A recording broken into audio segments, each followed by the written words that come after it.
morning, afternoon, evening, night, depending on where you are in the world, ladies and gentlemen. What's going on?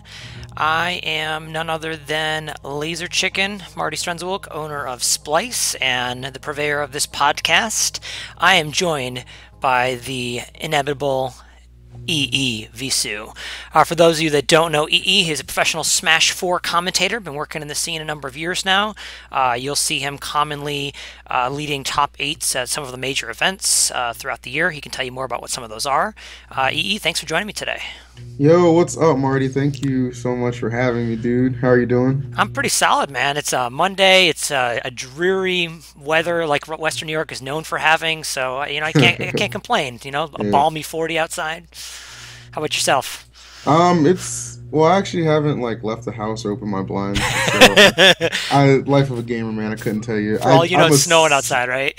I'm assuming it's similar weather to you, just based off the weather reports. But I mean, I'm all good here, man. No complaints. Good stuff. Good stuff. Well, EE, like I always like to start off the show and say, let's assume people out there have never heard of you, have no idea who you are. You obviously haven't always been a caster. You want to give a couple minute spiel to folks about how you got into casting, where you got your start working in esports? Yeah, dude. I used to play like just an absolute ton of Yu-Gi-Oh. Like that was my game, like Yu-Gi-Oh. I loved like the strategy behind it. And at my locals, like there were some people who actually brought in like a Smash setup or whatever. And a couple of my friends were like, it's back in Melee, by the way, like Smash Bros. Melee. So a couple of my friends, we like challenged each other or whatever, started playing, and like at some point we're like, we really want to get good at this game. So we found all this competitive knowledge on Smash boards, online, and from there it was fun playing. Like 2 years down the road, I ended up actually moving to Maryland, and that's kind of like when Brawl dropped. And like for Brawl is when like streams started to pop up, pretty sparingly, but regardless. They would pop up, and every chance I got, I would just kind of hop on the mic because literally nobody else was doing it. So somehow I got good feedback from that, which I don't know how, because I was just an absolute douchebag whenever I was on the mic. It's true. Like, I was an absolute douchebag when I was on the mic, just trying to make people laugh.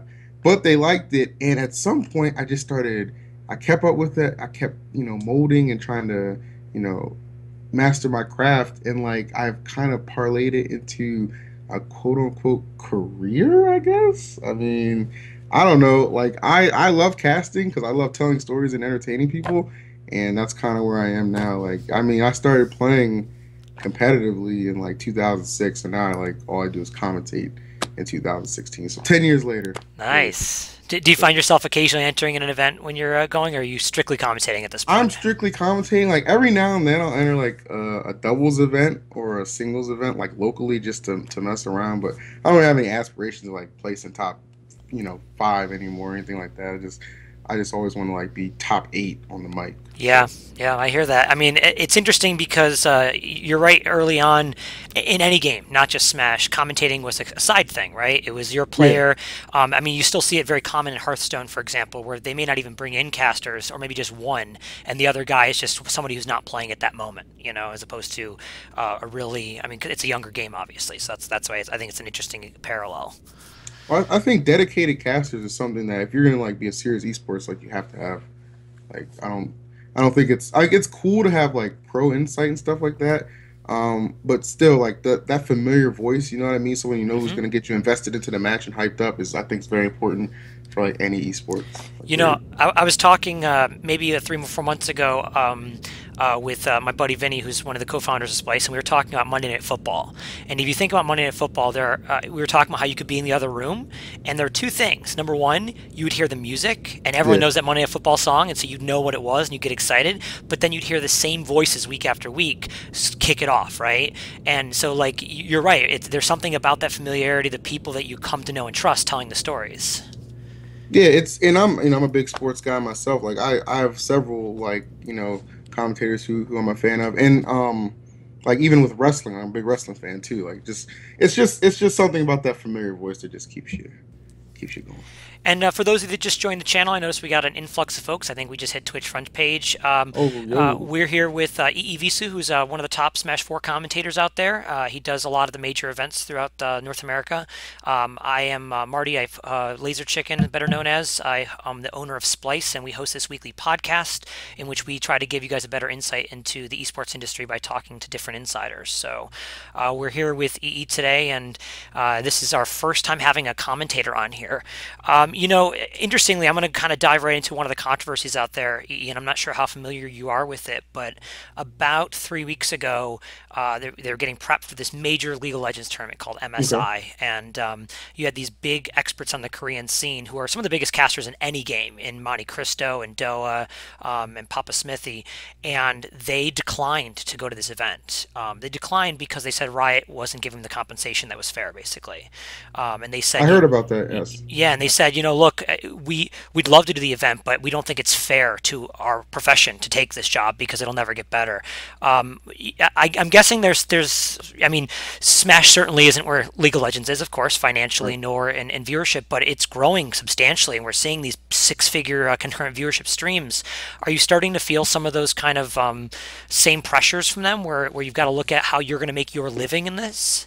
Um, well, from my point of view, it's a little different because like I started out doing it strictly like just to help the scene and for my own like amusement. You know what I mean? But now I feel like there's so like when you look at a tournament and you see like a $10,000 pop bonus or whatever, like I personally feel like there's no reason like some of that shouldn't be allocated to, like pay your commentators. You know what I mean? Like you don't Absolutely. necessarily have to like get them there to the event. Like I understand that's not always possible, but if they show up and they put in hours of work, like you should definitely be compensating these people. Like I don't think that exposure is a fair compensation anymore. Like not at this Right. point. No, I mean maybe back in the day.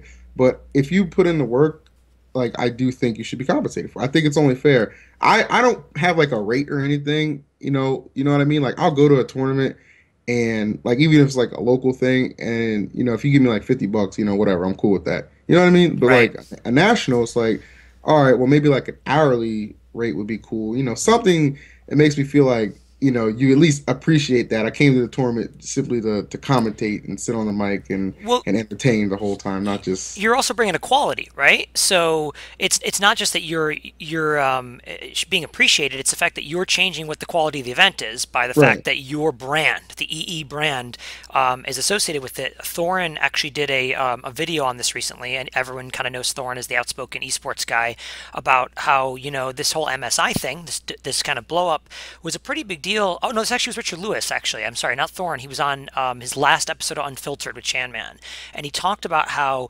these events rely on commentators essentially to shape the brand of the event, right? Like any Smash event is shaped by you, it's shaped by your partners in TK or D1 or any of these guys. Like Yeah. that's what the event looks like in the end, right?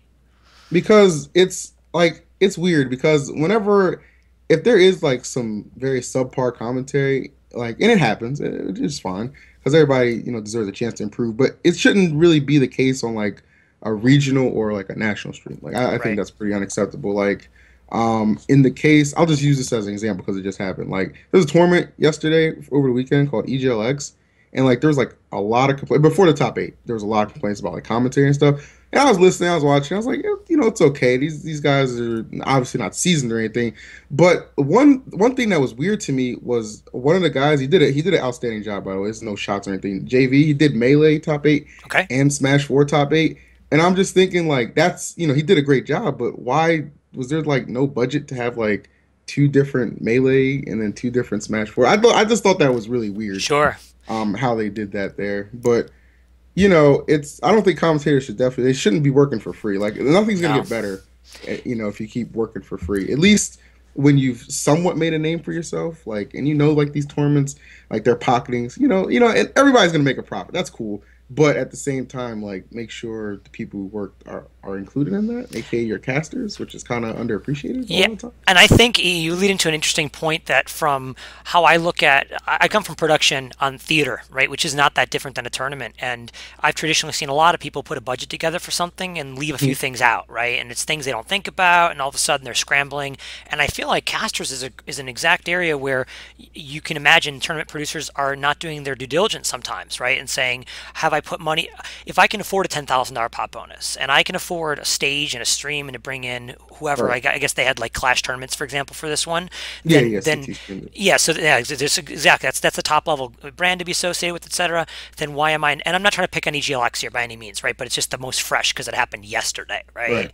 Right. Then that's a really important piece, and I do agree with you that there's a, if you're going to associate your brand as, I mean, your brand, right? Just anybody's a commentator is a brand. So is like when you put one of the Riot casters or Thorin in Counter Strike, any of those guys, it's a brand. If you want to be associated with that brand, that should cost a fee, and that's kind of no different than getting a spokesperson for your brand of crackers you're selling, right, or something like that off the shelf at the supermarket. So Yeah, because it's good. It's good promotion. And someone like myself, I have a pretty decent following now. I think. So if I do say, oh, I'm going to a tournament, I think it holds a little bit of weight. You know what I mean? Like absolutely, people are coming to commentating top see eight. you. I don't have a big head at all. I don't even like think I do not. I'm just being like, I'm just saying like, a couple people I know will like tune in just because I'm commentating, which is Absolutely. awesome. It's a good feeling.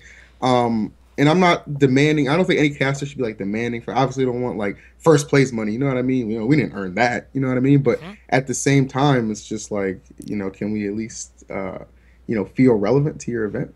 Sometimes. Yeah, no, I did a lot of events in 2015, and I didn't get paid for them. And I'm like, and that's cool. And part of that thing that caster commentators have to understand is like get it understood before you go to the event if you're gonna get paid or not. Because I openly admit, like, okay, if I didn't confirm, like, even though I'm doing a top eight, I'm not getting paid. If I didn't confirm that, there's gonna be some sort of, fee, you know what I mean, for my services, then that's on me. yep, You know what I mean? yep. So you always have to like think in advance and just talk to the TO. And if they're not with it, then make your decision from there. But know your worth is really just the big message here. I feel like. And I think that's why, looping back to where we started this story, going back to the MSI conversation, that's really what it was about. Was instead of having to say yes to every single deal that comes to your table, those guys were able to say, well, you know what, this one isn't what we're worth. We are worth more than that. And Right. there's been an interesting kind of conversation that's happened over the last few weeks. Even longer than that, Richard Lewis brought it up in that same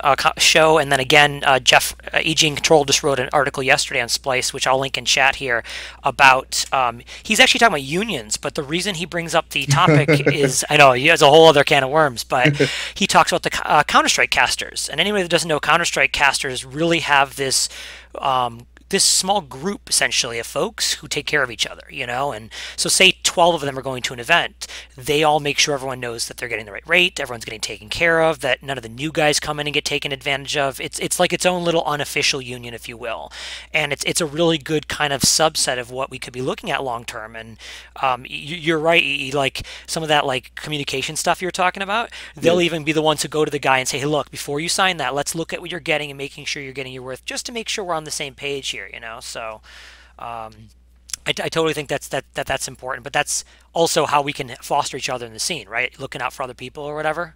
Yeah, I mean, like I tell people all the time, and I'm very honest about this. Like, if you have any questions, like commentary wise, on like, should you be compensated or anything, you can ask me. Like, you know what I mean? I don't have a problem asking, TOs if certain people are getting paid. Like, I did that at Pound for some people. You know what I mean? Hmm. Like, Hmm. the answer was no in a couple cases, and it is what it is. But if you feel like you're worth something, then let them know because it's really important. I don't, someone's actually brought up the point of a union before, Hmm. and I don't know if Smash is quite there yet where we need to do all that. I Very just few think, esports are, right? I mean, let's yeah, be honest. exactly. We're still growing, or whatever. We don't want to seem like we're out of our minds. You know what I mean? Yep. I just think that we do need to have open communications, and TOs should understand. First and foremost, like casters deserve to be compensated. Just like the guys are, you have helping run pools. I know they get something like, you know, look out for your commentators. I don't know. It's just weird to me because Smash hasn't been at that level long enough, I guess. It's You know what I very mean? fast to happen, right? Like Yeah, it's the last all year, out of nowhere. basically. Yeah, Yeah. and I'm still trying to, because I'm looking back at Apex last year, and I got like $80 for that event, and I commentated a lot at that event, but that was kind of like That was the okay back then, right? yeah, that was okay back then. But now it's like, okay, I mean, 10 hours of work, how about 200 maybe? I don't know, like I mean, and so, that's and to be fair, like I'm am I asking too much? no, and to be fair, like that's not even high. Like if you look at what people are making in other games, and we're talking viewership sometimes that cracks six-figure concurrents. We've gotten over 100,000 sometimes, and we're directly affected by like. Let's give the example. Let's say I'm on the mic instead of you. Okay, I have no clue what I'm doing. I'm just rambling off. I've never played Smash literally Well, before my Marty, to be life. fair, that's already a problem. Yeah, they've already screwed up by hiring me in the first place, right? But if they have me on the mic, like there's a different dynamic in the game and you're going to have less viewership, period, right? You're always competing for people's attentions nowadays. So you're not just going to automatically get them. So they are getting a very clear dollar value out of the commentators. So, I mean, we certainly could talk this point to death, but I think it's one of those kind of clear cut that if you value the quality of your event enough to pick certain people to broadcast it, make sure you get the top players there, make sure there's a prize pot, etc. The casters are part of that equation. Yeah, exactly. And it is, I can't say it is improving a lot from last year, because a lot of events I see announced now specifically announce who their commentators are going to be, and that to Yeah. me is great, because I know they're getting compensated, Yep. and it's a good look. Like, oh, my favorite's going to be here again. Like, this is great. I'm going to tune in the stream, Yeah. and it gives exposure even to like a new tournament series, which I think is awesome. So, Yep. We have a good question in chat from Kajind asks, how do you tell the difference between a regional national tournament as local events get bigger and the line gets more blurry? And it's an interesting question. We talk about it internally sometimes. Look at Xanadu, right? Xanadu can yeah, get some big viewership and some big players sometimes, but it's a local, it's fun, right? Versus I don't know, Evo or CEO or things like that. right. To explain that, the way I look at it is VG Bootcamp itself is a national level stream, like period. Xanadu itself is just a very well recognized local. I think Sure. it's probably the largest Smash 4 local still. I think it still has that title. But at the same time, it's just a local, because yeah, you have a lot of people show up, but it's all local talent. You know what I mean? Right, right. It's not like every now and then we do bring in some guests, but one or two guests doesn't equate to a regional.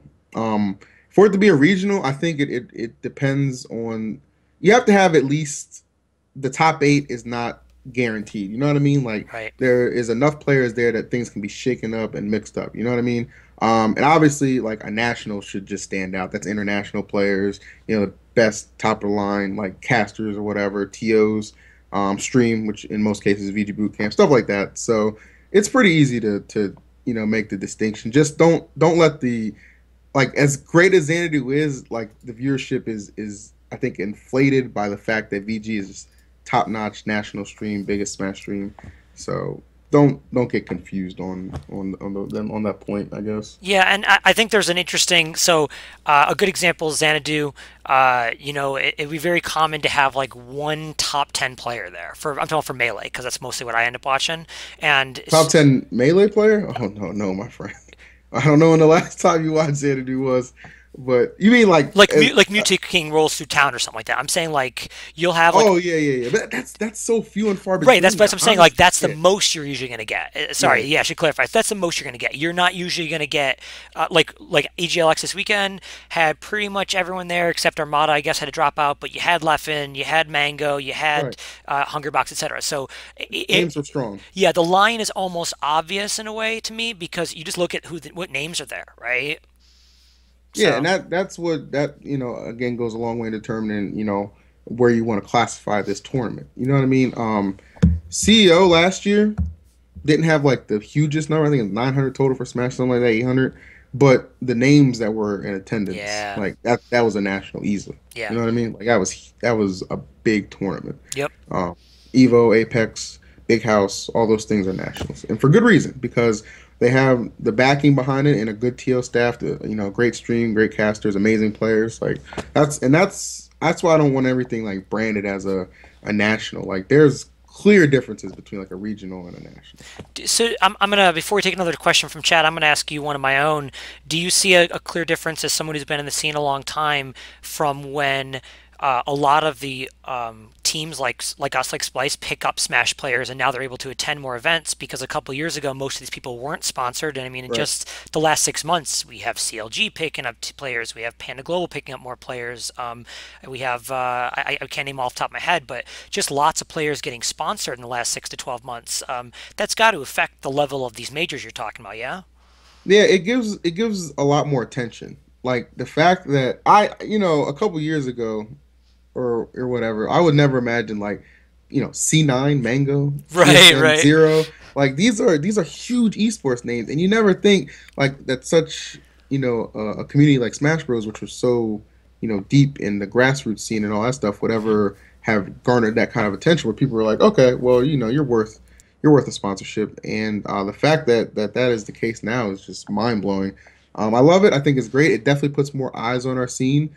Because if one large esports company sees, oh, C9 picked up this guy, maybe they put some eyes on too. And I think that's kind of what happened. Like, we see CLG came out. You guys are awesome picking up, Nintendo, MacD, myself, and then Panda Global. They're They're kind just of in the picking up same boat left and right, right? yeah, as you guys, as far as like their growth rate is just phenomenal. You guys are Yeah. just doing it big, and we really appreciate you investing in Smash because it's important to a lot of us, and we care a lot about the scene, man. We've been in it for a long time. Like, anybody who still uses Smash boards knows those join dates of '02, man. That's serious stuff. We've been around for a while, It's that so cred, right? Like, when is your join day? I like that. I like that. It's interesting because for myself as someone who's constantly looking at like what games are we getting into, what are we supporting, what are like most of our resources going toward. Smash was actually the second game we got into after Counter Strike, and a big part of the reason was the passion behind the game. I guess that it didn't require to be propped up, if you will. right. I won't pick on any specific games, but there are some games that I don't put a lot of focus on because I think it's too much the developer themselves driving it. And developer support is important, but you don't want it to be entirely pushed by the developer. And Sure. in Smash, we almost have the complete opposite, right? Like Nintendo wanted nothing to do with it for so long, Mhm. and it still grew anyway. So I think that's kind of a sign of a healthy esport in a way, right? It's a sign of a healthy community, man. Like people did not allow this game to die. Like we would, there's a point where people would just raise the tournament would raise like a pop bonus themselves. You know what I mean? Like Hmm. people would invest into community because they were so invested in it. Yeah. So Smash definitely, I think Smash did it the hard way, but at the same time the right way, and it's starting to reap the rewards now. Absolutely, absolutely. We had an interesting question back here from PK Sparks. Asks how you suggest growing casters breaking in to getting higher profile casting opportunities, like moving on from locals to trying your hand at a regional. Any kind of ways you can stand out from the crowd, or any proactive things you can do? Yeah, absolutely. The best thing you can do is, well, first you do have to start at that local level, like build yourself up, and then I think a lot of people just kind of like assume that we were all just like they just came to us. Like, no, a lot of times we went to them. Like, when we were trying to get onto these bigger stages. Case in point, like Evo CEO stuff like that. I went to everybody. You know what I mean? I was just trying to sell myself. What you can do though, I think, is because if you notice viewership, even like when it's like the matches aren't necessarily that great, or it's the beginning of the tournament in pools, like there's still a lot of views, and there's a reason for that. Yeah. People just like watching tournaments, Hmm. right? At the same time, they're gonna like hearing commentary. So what I would do is I wouldn't, try and apply for top eight or bracket spot just yet if you're a newer guy, but try and get put into the mix of pools. You know what I mean? Because a lot of TOs are actually like Tant, he's really cool about it. Like if you want to commentate pools, you know what I mean, at a larger event, you'll get that opportunity. Just have like some work ready, like to like a casting reel or just some examples from matches, because you can get the opportunity. Like that's not BS. It's just you have to actually like show that you're serious about it. And oh, I haven't been commentating for 2 weeks, put me on top eight. Nah, man, be realistic, but aim for pools. That's a good stepping stone. I think a lot of people underestimate like how much attention pools actually garners. Yeah, I would agree with that, and I think interestingly, the point that I think you made that crosses over to something that Thorn once said. Thorn was on here maybe 3 or 4 months ago, and we were talking mostly about writing, because that's a lot of what he does, but he's also a caster as well on occasion. And we talked about how a lot of people talk about something they want to do instead of actually going and doing it, right? Right. And Right. so a local, it's not going to pay you. It's going to be a lot of work, might have low production values, all kinds of things that are like not attractive attractive to going to do it. But if you really want to do it, you'll just go do it because you're so passionate about it, and you'll show that you're the one doing the work. So that when that time comes to ask, like he's talking about, to say, hey, can I do pools? Like, people probably already know your name by then because you're just been so vigorous and at it, right? Like, I'm guessing when you went to talk to these guys, they probably had heard of you too. Like, you weren't some guy out of the blue at that point. Yeah, because I do have to admit, I had it a little easier because I had Xanadu. Like You Xanadu had a being as big big, local, yeah. right? Xanadu being as big as it is, VG Bootcamp being as big as it is. Not everybody has that opportunity, so it can be a little harder on your end. Like if you're from like Nebraska or South Dakota, something like that. But again, it all comes down to the work you put in. Like if you have something to show after a couple months of doing of commentating, then just show it off and go from there, man. Like. And even you can even hit me up, man. I'll get it to the right people and give you a chance to. I'm a very helpful person. I don't think people realize that. I'm actually really nice. I just want to throw that out there. He streams a lot too, guys. If you ever want to ask Phil questions, he's on, like, I don't know, a ton of hours. He streams from almost every day. So his streams up there. I'm on after this. Yeah, there you go. There you go. If you can explain to me how to host somebody, I might even host you. I just have no idea how to do it. So I am the straight up noob streamer. Everyone knows that. So I've actually managed to go offline during the middle of a stream once. That's how good I am at it. So, I was going to say that one of the things that you said that kind of hit home to me coming from theater is that you don't get to do it from a place like Nebraska or a place like Minnesota. You have to move, right? So when you want to do theater, you move to New York City or you move to LA or Toronto or something. And so there is something to be said for the idea that if this is your thing, you may have to physically relocate, you know?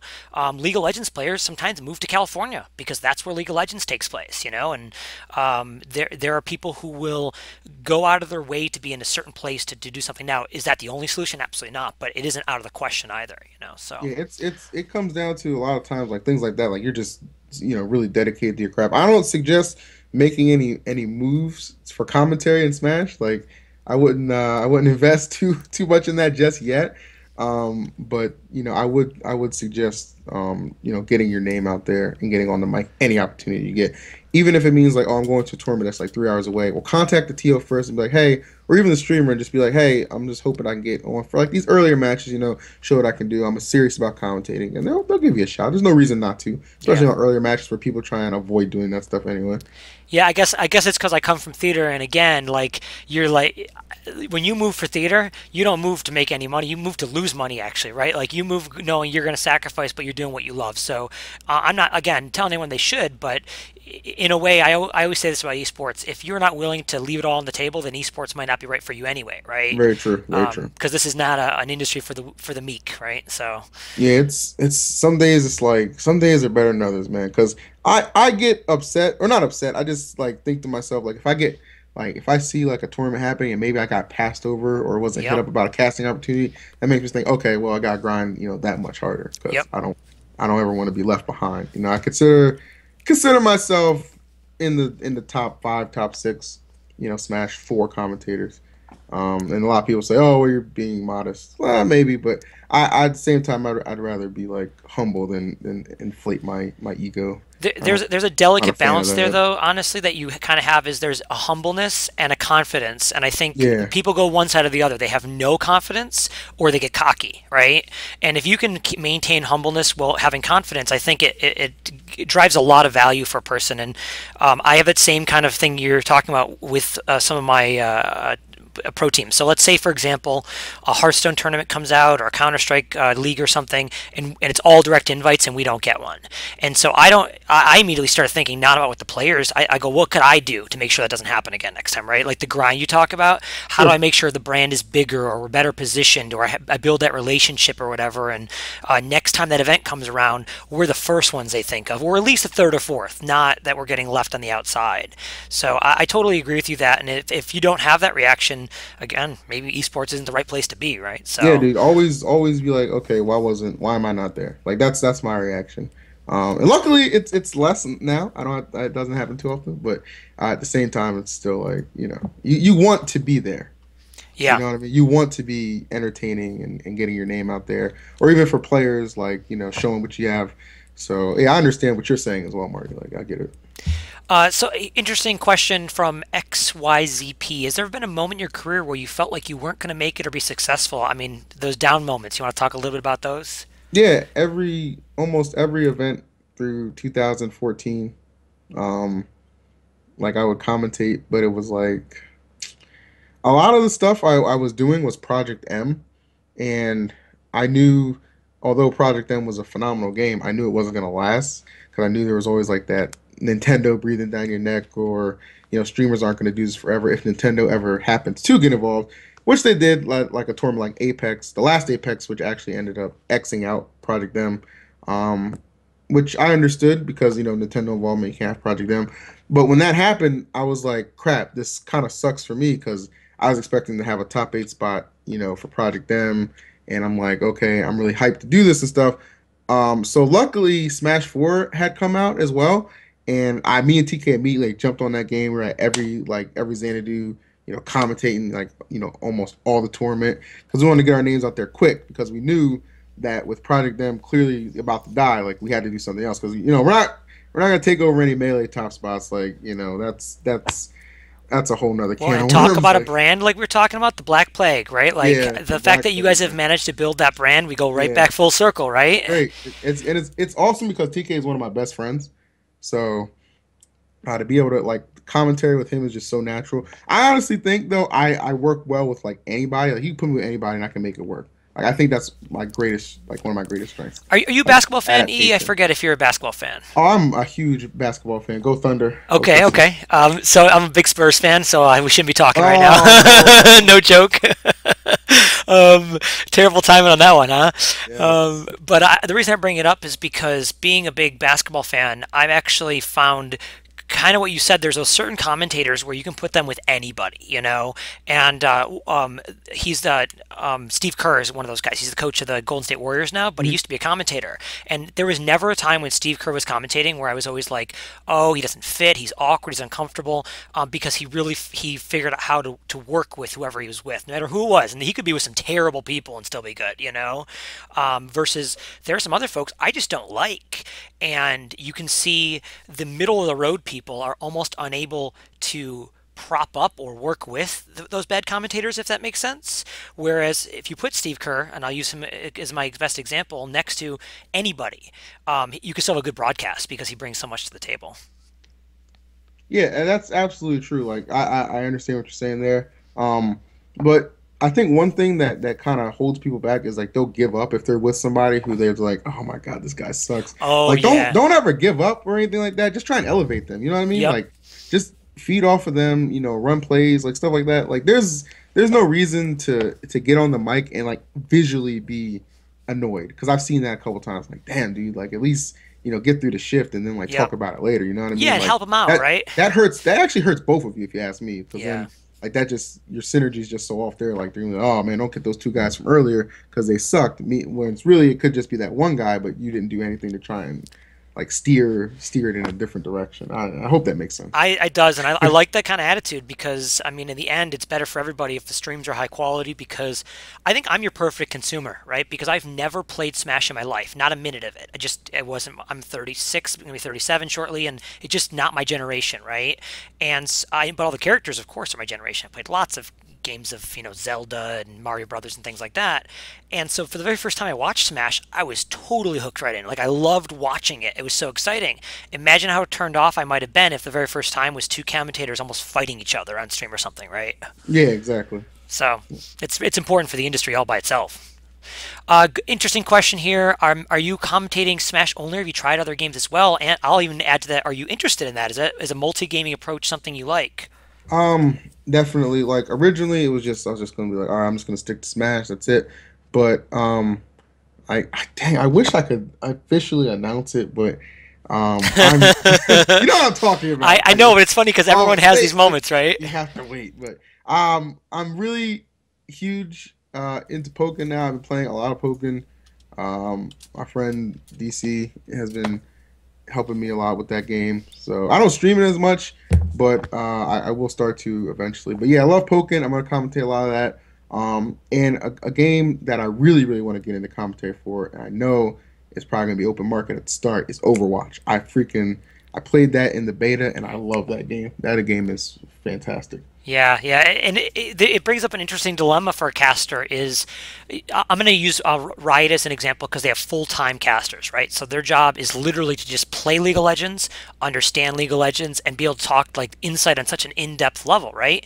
Now you, I believe, consider yourself like a color commentary guy, right? So, I definitely, I feel like I tell the story that I bring the humor. right, you're not going to be the tech, the real in-depth tech stuff, right? Yeah, don't come to me with that frame data. I don't care about that stuff. That's not what makes a match to me. Plenty of people that can do that though, which is great, right? So I bring that up because obviously, let's say you are one of those commentators who is super in-depth tech knowledge. How do you transition to other games, and does that limit you? Is it better to be that? Is it good to have both? I mean, do you have some thoughts on this? Well, yeah, I think it's good because if you in every single game you cast, like what you bring to the table, that technical aspect, and that's great. I think every duo needs that kind of technical information, but I think what you have to remember is you don't want to. I don't think pairing like two techie guys is a good thing. You So know they what I can just mean? talk tech the whole time. Yeah, because then like those guys who are like looking for like some entertainment and stuff like that, they don't get that Right. necessarily. Because not everybody's entertained by that. There's some people who appreciate the super, every single frame counts talk, and then the people are just like, all right, tell me, like, tell the story, tell why this is good, and it make me laugh too, entertain me. That's what I'm, Yeah. right. So you're one thing, you're never gonna be the perfect caster. You're never gonna entertain everybody. You're always gonna have like haters or whatever, fans in denial, as I like to call them. Fans in denial. Yeah, that's just how it's gonna be. But whatever is your strength, just build upon it, and don't let anybody change you because only you can be you. So you know. It's an interesting kind of dynamic though, that there's this opportunity for storytelling. There's also this opportunity to get really technical. There's this opportunity for somewhere in the middle. There's a lot of ways to be a caster. I think you put it best in is be you, right? So if Yeah. your thing is there's this guy, I'm going to forget his name right now, but he was a writer who maintained a League of Legends website that was super analytical data on everything that happened in the LCS, right? He kept like he created new statistics that had never been created before. And I can't think of his name. Magic, I think, might have been his name. And that's his thing, right? He loves the data. He loves the analysis. You love the storytelling, right? There's I nothing do. wrong with that. That's your different way of telling a story, right? So I'm totally down with that. Before we move on to our next kind of section of things, I want to always do the shameless plug section, I like to call it, because I like to Yo. call it what it is. You want to give any of your shameless plugs out there? Yeah, I do actually. Twitter or twitch.tv/EEVisu, streaming after this event. Actually, come check me out. I stream all the time. Mainly Smash, but I do Pokken, Mario Kart, and I do some Steam games too. I'm playing like a lot of Rocket League coming up, and Overwatch. Overwatch for sure. So come hang out. I'm really chill. I talk to my chat. No douchebagness will be found on my chat. I'm just very chill and laid back guy. So. And if you want some good comedy, follow his Twitter. He has some really really good tweets. So Actually, you know what? That's another thing I want to touch on, if I can, real quick, if I can kind of segue, if you don't yeah, yeah, mind. of course, of Um, course. my Twitter used to be out of control, like out of control. And then, like recently, it's really bummed me out. Last year there was a event in October and November. It was called Smash the Record. It was a charity event for St. Jude, and I was at that event, and I maybe for all 3 days slept a total of maybe like 10, 12 hours, like total. Any other time I was like doing stuff, and I was on the mic like hyping up. Anytime somebody would donate, I would hype the hell out of it. And like they openly admitted like I raised like a ton of money. Like I was the way as That's super much as I was cool. on the mic, I was just helping like bring those donations in, and that felt really good because I love kids. I really really do. Um, you know, and the guy was like from St. Jude who was there was like, "Yo, we can't. We're having this event early April. We want you to come out. It's in Memphis. Can't wait to have you." I was like, "Yes, sweet." So fast forward, I'm wondering, okay, well, when is that actually? When am I gonna get the information for this? Because I remember he told me, follow me on Twitter or whatever, and I find out like I'm not going anymore because my Twitter was a little too wild. You know what I mean? Yep. And that dude, that sucked. Like I was depressed for like 3 or 4 days about that because I felt like I squandered a great opportunity, and I was really excited to just interact with these kids who, because Right. again, I really do love kids. I do.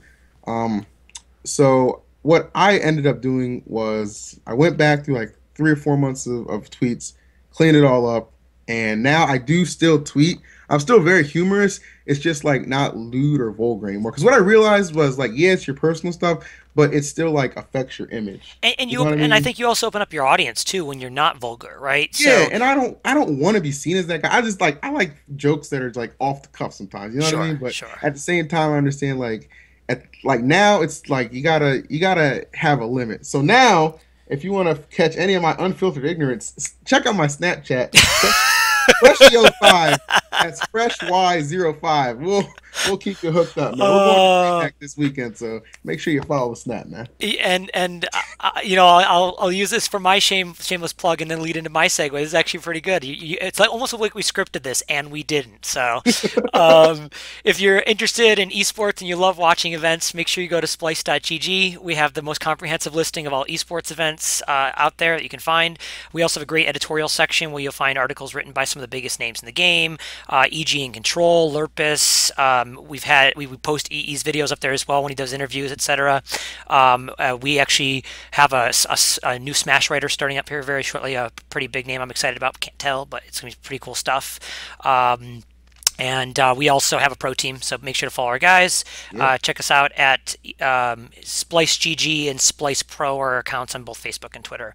But the reason my segue is kind of like his segue is I want to talk about branding, right? And so I just branded the crap out of all that, and it's really interesting how many people forget how important your brand is, Right. and sometimes your brand can be that vulgar, like maybe that's your thing, right? So let's use Soda Poppin as a good example, right? And Soda Poppin has decided that's his brand, and he attracts a very specific type of audience, and some people find him offensive and don't like his content because of that. So maybe he's limited from some audiences, but in general, he has found his niche, if you will.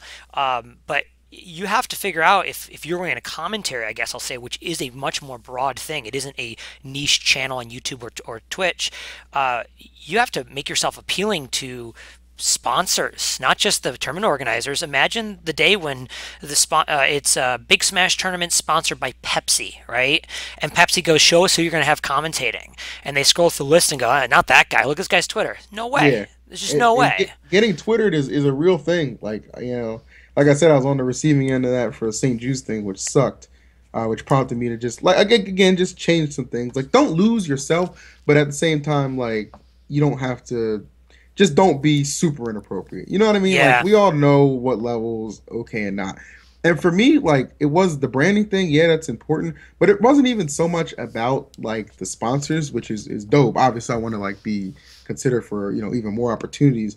But like, I've had multiple times, like, children, come up to me and say, "Yo, I love your commentary," or whatever. I'm like, all right, well, I don't want this kid who's like 12 years old seeing me like posting like the latest, big booty whatever video on Twitter or something like that. You know what I mean? Like, Yep. because I do, care about kids and stuff like that. So that more so was my motivation to change things up. But yeah, like like for a lot of people though, yeah, Well, it's for just a lot of opportunities, people, right? sponsorships like Nintendo's not gonna work with you.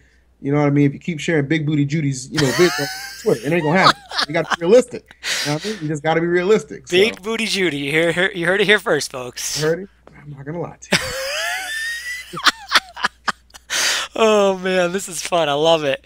But what's interesting about I think that I worked in manufacturing for 5.5 years, and it even applies there. I think we're talking so like, oh, you're on the mic, you're in front of a bunch of people. It matters. It matters everywhere. I'll never forget when I used to be like, all right, here's a candidate I'm considering. The very first time I saw this were two of the guys I was talking to. One was the production manager, and one was my colleague. I worked in safety. He was another safety guy. They hopped on their phone. I was like, what are you guys doing? They're like, we're looking up this person's Facebook. I'm like, what? They're like, yeah, we're going to see what kind of person this is. And like, they straight up, before they even wanted to look at the resume of this person I was going to tell them, they went to look for their social media.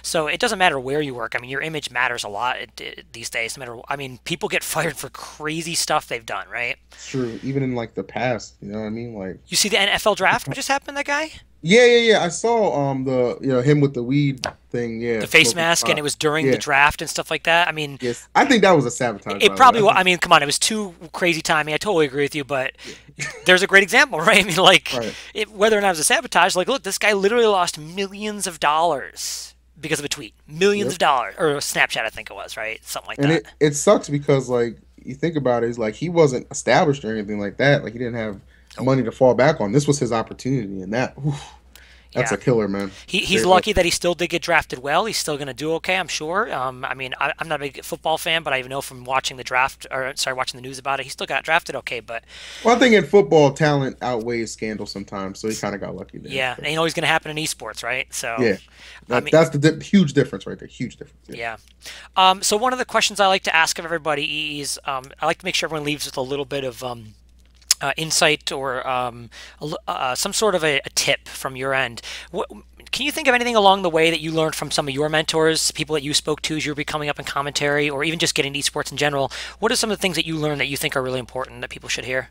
Okay. Well, my like commentary mentor has been a guy named D1. I'm sure a lot of people know who that is. Oh yeah, Yeah, because D1 to me is embodies what I want to be as a commentator. Like he's hilarious. He's a good dude all around. He's very knowledgeable, and he knows how to talk to people, like get insight, feedback, make connections, stuff like that. What I would say to you is, while I do recommend, still always, staying true to yourself, being who you are, within reason. Don't be crazy. Like, don't be afraid to like have like someone you look up to and ask a lot of questions. You know what I mean? Like, you're not. It's hard these days. I feel like to get where you want to be necessarily by yourself. I do think like connections is a real thing. You know what I mean? Like, a lot of times it is about who you know. Like, let's be realistic here. yep, So, take that into consideration. Try and build like a good rapport with a lot of like your peers who are already established, and then just take it from there because, not giving up, having like that right mindset of, all right, it's going to be hard, but I know I have the tools and the dedication and the drive to get where I want to be. So just stick with it, man. I mean, like I said, I started commentating in 2009, and what is it, 2016 now, and like I mean, this is like the first year I've actually gotten like actual like, I want to say compensation for events, not just, oh, here's a free hot dog and we got some water bottles. It may or may here's not a be $20 open. Like, bill. all right, Have a well, nice day, right? yeah, water bottle may or may not be open. True story that happened to me. Like, all right, I was like, all right, man. Oh my God, man, what are we doing? But yeah, dude, stick with it. Like, nothing comes quick, but I would say even like you're talking about as a caster looking for those individual people to like mentor or help you, even as an organization. So when we got into Smash, Wife was somebody who helped us a lot. Oh yeah, Wife is fantastic. He's awesome. He's both Nintendo and MacD. Having been these are top 25 players, so these are players that have a lot of value to people to sign. And I remember my first conversations with MacD. Back then we used to be called Follow Esports, for those people that remember back in the day. FE. And FE, that's right. And it was really cool to be able to go to him and just say, tell us what we can do to prove ourselves that people will take us seriously, and tell us who the right people to talk to, tell us, so we steer us. And I think that both Nintendo and MacD, having been these are top 25 players, so these are players that have a lot of value to people to sign. And I remember my first conversations with MacD, I could tell there was a little bit of, who sent you over here? Okay, so that's a credible person, because I don't know who you are, why are you talking, Right. you know what I mean? Because, and it's not like a negative thing, it's just they've got to be careful because it's esports, right? People are taken advantage of all the time. There's a lot of garage band sponsorships out there, man. And what I mean by that is like anyone can start one. Okay, don't mean you're good. So, yeah, right? that's just the way it is. We can all drop a logo in MS Paint and say we got an esports team, right? Yeah, my friend like Evan phrased that perfectly when he said that. I was like, yeah, I agree, man, because this is definitely the case. He's in chat right A now lot of too. these- I see him hanging out. What's up, Oh, is he? Evan? I've literally been checking. He gave you a slice of pizza with a cap. Oh, what up? Yeah, what's up, man? Yeah, no, and I think that's a great piece of advice. Is if you guys find yourself, and it doesn't have to be someone like it's going to hang with you all the time or like really spend a lot of time with you, but someone that's just willing to give you a little bit of advice and steering. Everyone needs that, right? Everyone needs that. So. I think that's some great advice. Guys, as we're getting near the end, I always like to say, if you have silly questions you want to ask, people always want to ask things like, what's your favorite type of pizza? Or I don't know, what movie you like? What's your video games? Whatever it is, now's the time to throw them in chat. We'll ask a couple of more serious questions and we'll get into those. And again, I just, because we're getting near the end, I want to just say, make sure you get a chance to follow the Phenomenal EE on Twitter. Check out his Twitch stream. He does an awesome stream, a lot of fun. But this is kind of a nice lead in here for someone's question here about family friendly esports, and I think that that's because I think of EE, interestingly enough, plays games like Smash, and he plays Pokken, and he plays Mario Kart. And despite our conversation about this kind of lewd or whatever Twitter, I don't think it was even that bad, right? But there's Smash is like the one of the few doors in esports that is very family friendly, And Yeah. my first Smash event was Super Smash Con last year, coming up again this August. And it was the first time I'd walked in and saw, wow, this isn't just moms escorting their kids or dads sitting there waiting for their kids to be done. They're actually attending the event together, right? And Smash really has that.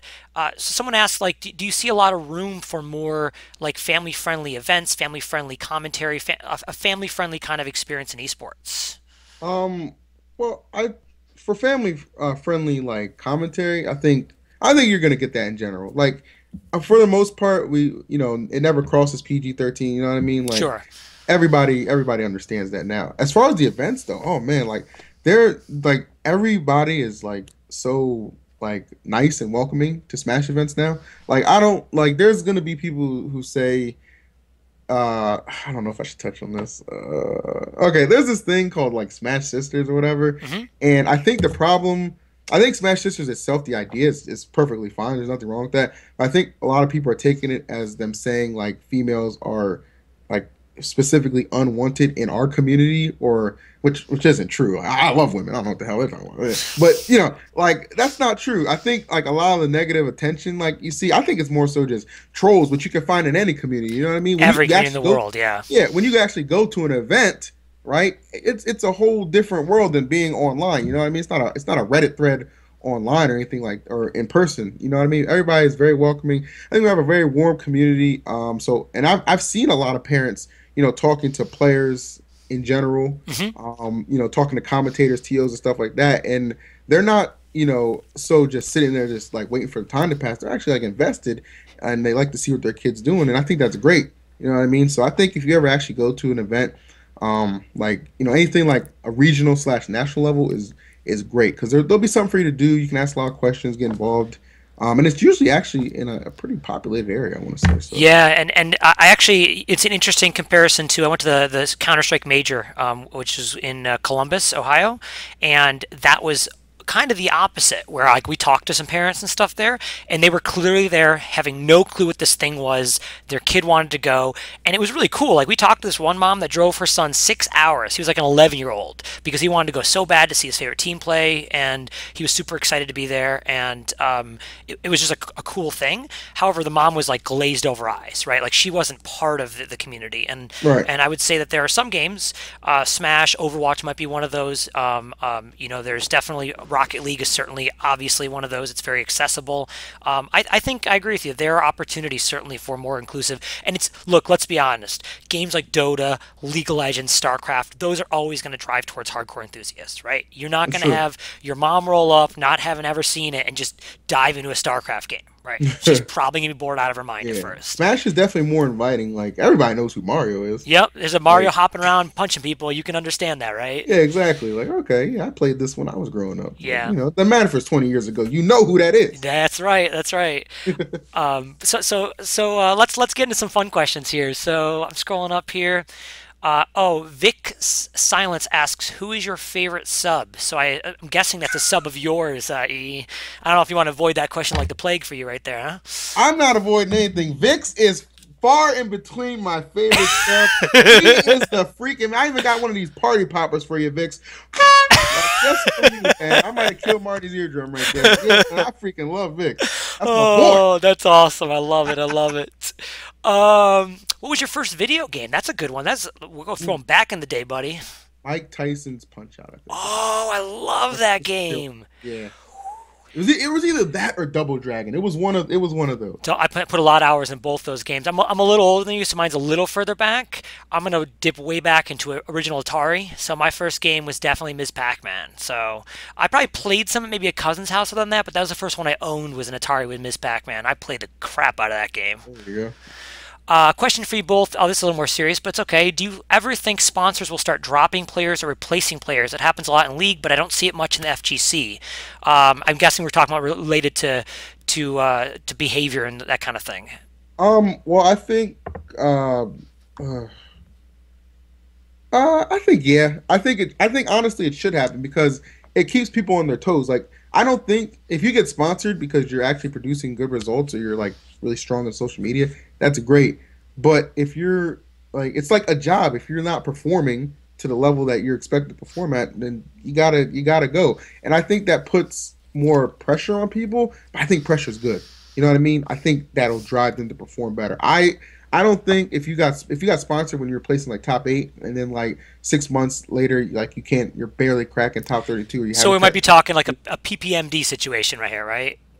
PP. Well, no, the PP I'm he's just still throwing it leading. out there, right? The PP's getting beat a lot lately. Everyone knows, Oh and yeah, but the thing about PP is he he's oh man that's a tough one because I know it is, but I mean, like that's what he's people are asking, so right? Like, established. But yes, PP's performances, a couple of his last performances have not been that stellar. At least not from the level I expect him at. You know what I sure, mean? Like sure. you're still labeled one of the melee gods. People Like saying you might be it's coming out of Smash top 10, things like right. that. Yeah, like, but I think PP will be back strong. But I do think there needs to be a level of accountability held for poor results if you're supposed to be sponsored. Like I guess it depends on if your sponsor is more invested in your results or you as a person. Sure, Because like you can look at somebody like Chillin dude. Like Chillin doesn't necessarily place the best at events, right. but he's his Twitch. He's a great streamer. And he's a good social media presence. Everybody knows And who he he's is. super nice. Like I He's met a him, great guy too. He's a one of the first great guy. people I met in Smash, and he was just so friendly and open. Oh, you want to take a picture? You want to hang? Like, Yeah. totally cool. So, Very chill dude. So when you look at it like that, that's cool. You know what I mean? So I guess it does depend on what they're looking for out of you. But you gotta. I personally believe like you should be producing what those is your results. here's a good one. What's your favorite ability to get in a video game? Favorite ability to get the star like cause like the Mario star Oh, hell because yeah. whether it's in Mario Kart and I'm just running you off the road going mad fast or it's in Smash and I'm invincible and you can't touch me like that just makes me feel empowered. I'm gonna go straight with my namesake Laser Chicken. It's gonna be Starfall actually, because I'm a boomkin, and that was always the best ability for a very Oh, long okay. time. Okay. So let's see what else we got here for Laser Chicken. What do you look for when sponsoring caster rather than player? What are the different qualifiers? So I mean, EE is one of the very first people we sponsored. God, it's been over a year now, right, or something somewhere close to Yes. that. And a big part of that was number one. He has a lot of I'm gonna kiss his ass a little bit here. So try not to let your head get too big. All right, try not to let it get too big. But EE has a lot of personality, and so for me that was really important because with a caster, we're not looking for top 8 finishes. We're not looking for can he climb the ladder, things like that. What I'm looking for is what are people going to think about him, right? Like, do people? It's not even likability, right? It's just like, is he interesting? And anybody that's seen EE on the mic knows that a big part of what he brings, calls it telling stories. I call it entertainment, right? And I think that we forget a lot of times, and I say this to people, that we say esports, esports, sports, esports. What is sports? It's entertainment, right? Right. And I think people get so hung up on the competition side of things that they forget that, I mean, I come from the entertainment industry first. I was 10 years in that. And so I look a lot at the entertainment side of things. And the other one is, are they going to rep our brand?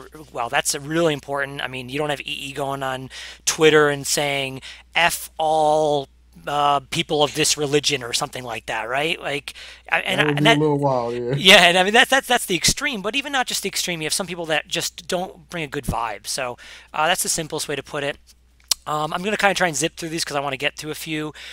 EE, if you had the talent to be a top player, which you do, you just don't put in the time, would you choose that over being a commentator? Every time I have someone that's not a player but used to be, they get asked this question. So, Um, I would not trade anything to not commentate. Like I'll choose commentary over playing anytime. Like again, so when you know you found it, right?